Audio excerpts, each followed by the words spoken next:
Were you in the prison of the all or nothing attitude or the perfectionist mindset? Because I was. That's where I was for a very long time. And it stopped me from making progress. Any progress I did make, I'd throw my toys out of the pram and go back to square one, basically yo-yo dieting. Because I thought that if you didn't stick to your diet perfectly, or if you didn't exercise nearly every day and do it like to perfection, then what's the point? What's the point in doing it if you're not going to do it to perfection? And that all or nothing attitude sabotaged my success and progress, because any little slip up that life threw at me, I basically go, what's the point? I'll start again one day, or I get really pissed off to the point where it stressed me out and I'd end up binging more. So if this is you, this is really going to help you, and I need you to listen up. So I've helped myself get out of that mindset, and I've helped hundreds of people also get out of that mindset and achieve success. And they're just like, their mind is blown after, because they were like, oh my god, I wasted so much time before trying to do things perfectly when there was no need for it. So a lot of people tell themselves, it's time, this time I'll stick with it, I'll go strict to the gym, I'll go a strict diet, and I'll have no slip ups. And then you might smash it for a week or three until life kicks in, basically. And then a stressful day with a customer at work maybe, or your kid maybe gets sick and or is acting up, you end up skipping lunch and grabbing a bar of chocolate because you're starving. And then because you've done that, you think, what's the point? My diet's ruined. So you end up eating more crap, or you just leave it till Monday, but then all your progress is gone from the last 5 days, say. So it's not a great way to work. It ruins consistency, and you end up taking one step forward and 2 steps back. You don't want that. That ruins progress and consistency.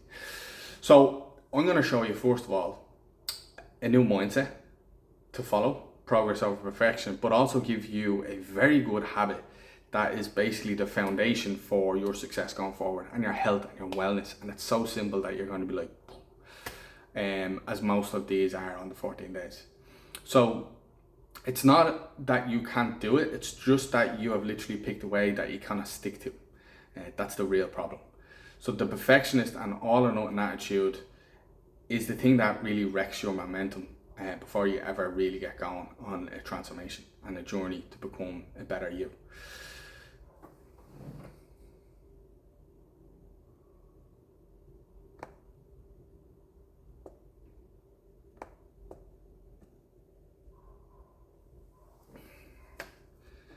So here's the solution. Here's the better way.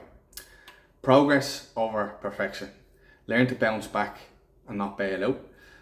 Build habits that you can actually stick to even when things get messy, allowing you for a social life and not limiting yourself too much. Because when you do that, you end up binging. And then when you get stressed out, you rely on food or alcohol maybe to get rid of those stress. But now you're going to rely on your box breathing method and this foundational habit that I'm about to teach you. So the number one best foundational habit for nutrition and eating behaviors that you can always fall back on, and it can be your non-negotiable, your new non-negotiable for nutrition. And you don't need any tools, you don't need any fancy apps, you don't need to weigh your food, you don't need to think about calories. It's literally just Hari Hachibu, which is Japanese and translates to eat slowly to 80% full. And the Japanese, it's basically a Confucius teaching. So if you want to Google Confucius Hari Hachibu, it's quite interesting. So the Japanese have a culture around eating that it's about eat slow to 80% full, and eat small bits of food and have multiple plates. So it makes you think and feel that you're having loads. So that's why you have like sushi and loads of different small plates.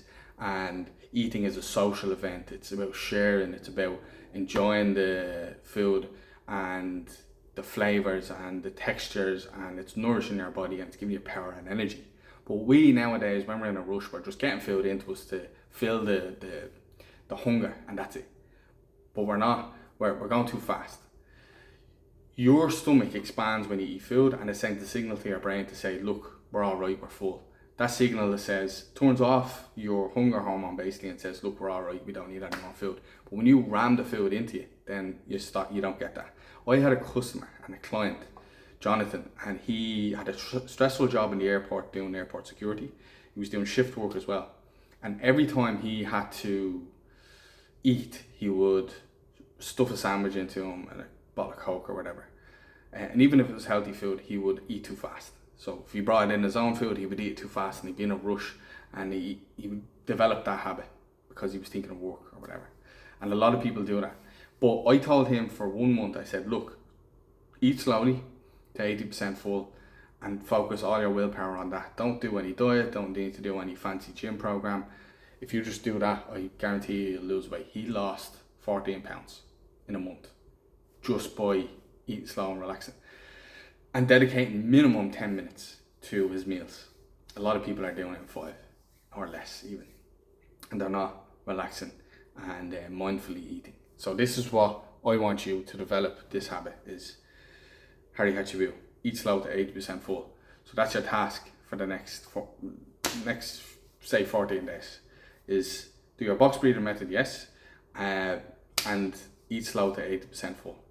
And you don't need any fancy tools or habits.